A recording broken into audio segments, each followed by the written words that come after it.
Olá a todos! A gente vai então continuar a aula 6 de revisão para o Enem, agora com a parte 4, respondendo alguns exercícios, tá certo? Então vamos lá. Eu sugiro que vocês parem, né, a aula, leiam os exercícios e tentam responder sozinhos antes de assistir a minha explicação, tá certo? Bom, os medicamentos são rotineiramente utilizados pelo ser humano com o intuito de diminuir ou, por muitas vezes, curar possíveis transtornos de saúde. Os antibióticos são grupos de fármacos inseridos no tratamento de doenças causadas por bactérias. Na terapêutica das doenças mencionadas, alguns desses fármacos atuam. Bom, primeiramente vamos falar um pouquinho aqui de antibióticos, né?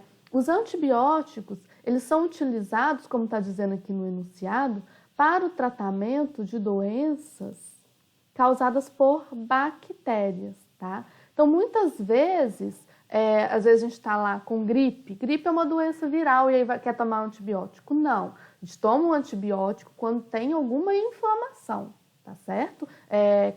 Relacionada a alguma questão de gripe. Mas você não toma o antibiótico, não deveria tomar um antibiótico simplesmente por estar com gripe, tá? Então, tomar muito cuidado com relação a isso, né? Então, quando a gente está com alguma doença causada por fungo, você toma um antifúngico, né? Quando você está com alguma doença causada por vírus, aí vai ter, algumas delas vão ter antiviral, né? Claro que nem todas as doenças você vai ter antibióticos, antiviral, antifúngicos para tratar. Mas, né, o que eu estou querendo alertar aqui é que os antibióticos, eles são utilizados para o tratamento de doenças causadas por bactérias, tá certo? Né?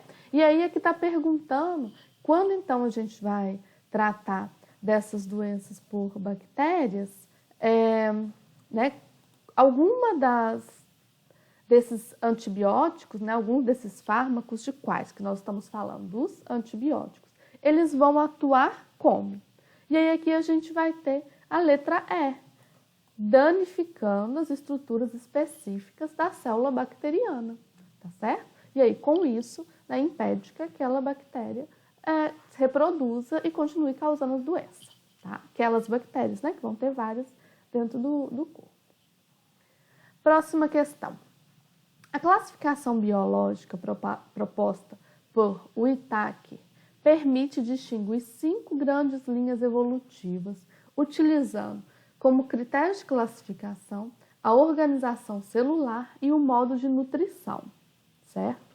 O Uzi e seus colaboradores, com base na comparação das sequências que codificam o RNA ribossômico dos seres vivos, estabeleceram relações de ancestralidade entre os grupos e concluíram que os procariontes do reino Monera não eram um grupo coeso do ponto de vista evolutivo, né? Nós falamos disso na parte 3 aqui da aula 6, certo?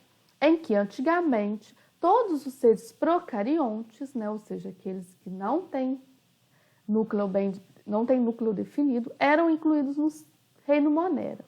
Mas que atualmente, né, depois de várias análises de moleculares, como, por exemplo, codificam o RNA ribossômico, observou-se que esses seres procariontes, eles, na verdade, estão incluídos em 2 domínios diferentes, né? Então, que antigamente era o reino Monera, certo? Que incluía todos os seres procariontes, hoje está incluído em 2 domínios diferentes, Archaea e Eubactéria, tá certo?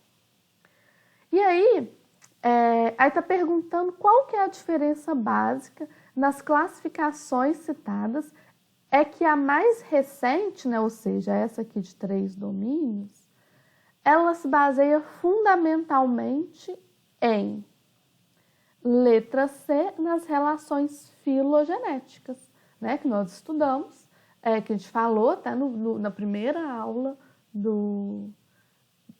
na primeira parte da aula 6, desculpa, a gente falou sobre isso, né, que atualmente os seres vivos, as classificações atuais, elas tentam buscar uma relação filogenética, ou seja, uma relação evolutiva, né? Um parentesco evolutivo entre os seres vivos, tá certo? Próxima questão. Suponha que uma doença desconhecida esteja dizimando um rebanho bovino de uma cidade e alguns veterinários tenham conseguido isolar o agente causador da doença, verificando que se trata de um ser unicelular e procarionte, tá? Então, se é um unicelular e procarionte, ele vai ser o quê? Vai ser uma bactéria, certo? Uma bactéria. E aí vem a pergunta.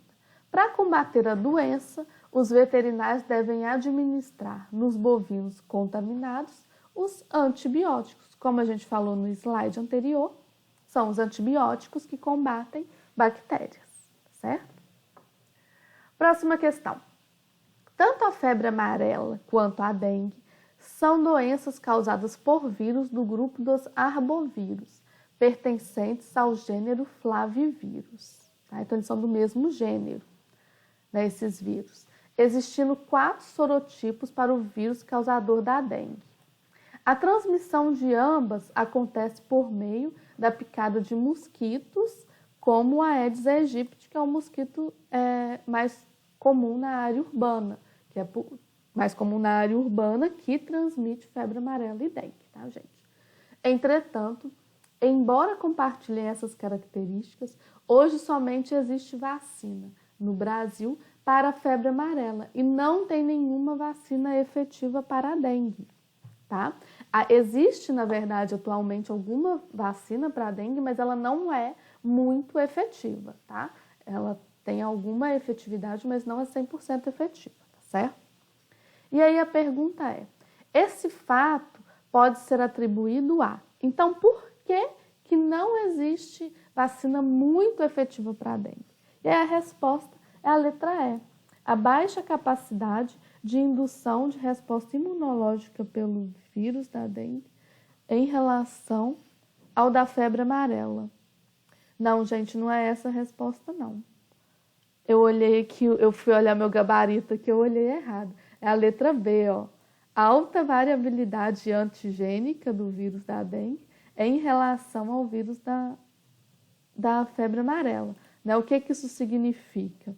Que o vírus da dengue, ele pode variar muito mais do que o da febre amarela, tá certo? Próxima questão. A palavra biotecnologia surgiu no século XX, quando o cientista Herbert Boyer introduziu a informação responsável pela fabricação da insulina humana em uma bactéria, para que ela passasse a produzir a substância, né? Qual substância? A insulina. Então, a gente falou sobre isso, né? Um pouco sobre como que as bactérias, como que ocorre a introdução, né, de DNA humano nas bactérias para que elas produzam insulina, certo?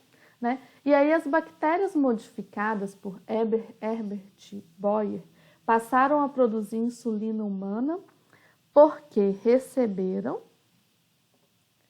a sequência de DNA codificante de insulina humana, né? Então, lá no DNA das bactérias foi colocada uma parte do DNA humano que produz a insulina e aí as bactérias passaram a produzir essa insulina, certo? Próxima questão. O cladograma representa, de forma simplificada, o processo evolutivo de diferentes grupos de vertebrados. Nesses organismos, o desenvolvimento de ovos protegidos por casca rígida, pergaminácea ou calcária, possibilitou a conquista do ambiente terrestre. Tá? Então, primeiro vamos relembrar como que a gente lê um cladograma. A gente lê o cladograma sempre aqui de baixo para cima, certo? Então, essa característica 1 aqui, por exemplo, ela vai ser comum a todos esses seres vivos que estão aí, tá? Essa característica 2, né, já a característica 2, por exemplo, ela vai estar relacionada a quem? Anfíbios, peixes, aves e mamíferos, certo? característica 3, ó, vai estar relacionada a répteis, aves e mamíferos. A característica 4 é relacionada somente a aves e a característica 5 aos mamíferos, tá certo? Bom, vamos apagar aqui e vamos ver qual que é a pergunta, então. A pergunta, né, ele estava falando ali no enunciado sobre a casca rígida, certo?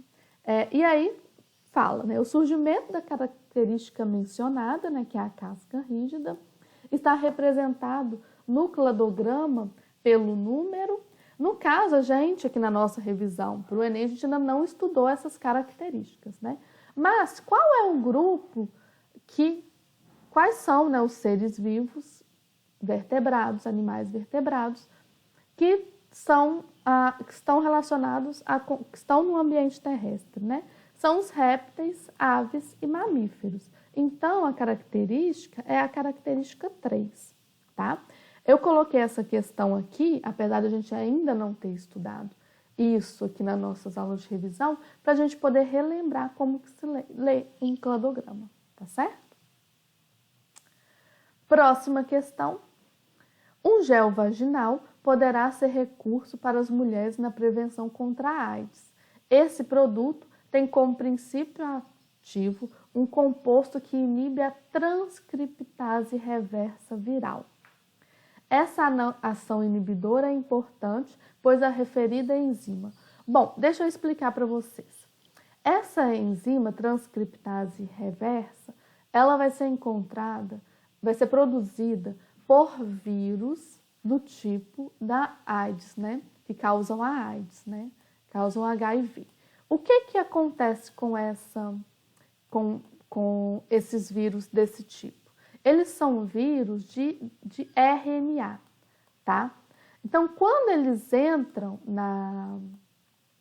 infectam uma célula, né, hospedeira ideal, eles, no primeiro momento, produzem essa enzima, transcriptase reversa, que em seguida vai fazer com que esse RNA se transforme em DNA.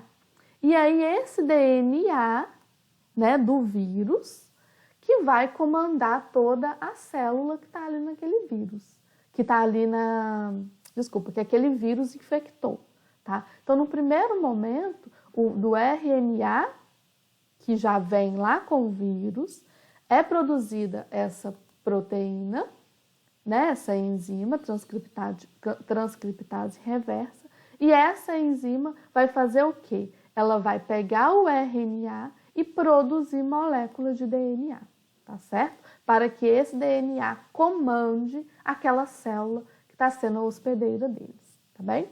Então, no caso desse gel vaginal, ele vai fazer o quê? Ele vai inibir essa transcriptase reversa. Isso significa que o que essa enzima vai fazer? O que ela faz, né? Ela polimeriza a molécula de DNA, tendo como molde o RNA, né? Então, ela produz molécula de DNA. Então, no caso desse gel vaginal, ele vai inibir que essa enzima atue transformando o RNA em DNA, tá certo? Próxima questão. A contaminação pelo vírus da rubéola é especialmente preocupante em grávidas, devido à síndrome da rubéola congênita, SRC, que pode levar ao risco de aborto e malformações congênitas. Devido a campanhas de vacinação específicas, nas últimas décadas, houve uma grande diminuição de casos de rubéola entre as mulheres e, a partir de 2008, as campanhas se intensificaram e têm dado maior enfoque à vacinação de homens jovens. Né? E aqui está de onde foi tirado, né? Do Ministério da Saúde. E aí vamos lá. Considerando a preocupação com a ocorrência da síndrome da rubéola congênita, as campanhas passaram a dar enfoque à vacinação dos homens, porque, letra B aqui, né? Transmitem o vírus a mulheres gestantes. tá bem? Então, o homem, mesmo que ele não desenvolva os sintomas, né, ele pode ter o vírus e transmitir para mulheres, tá certo?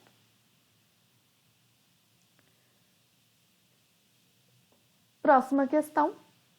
Medidas de saneamento básico são fundamentais no processo de promoção da saúde e qualidade de vida da população.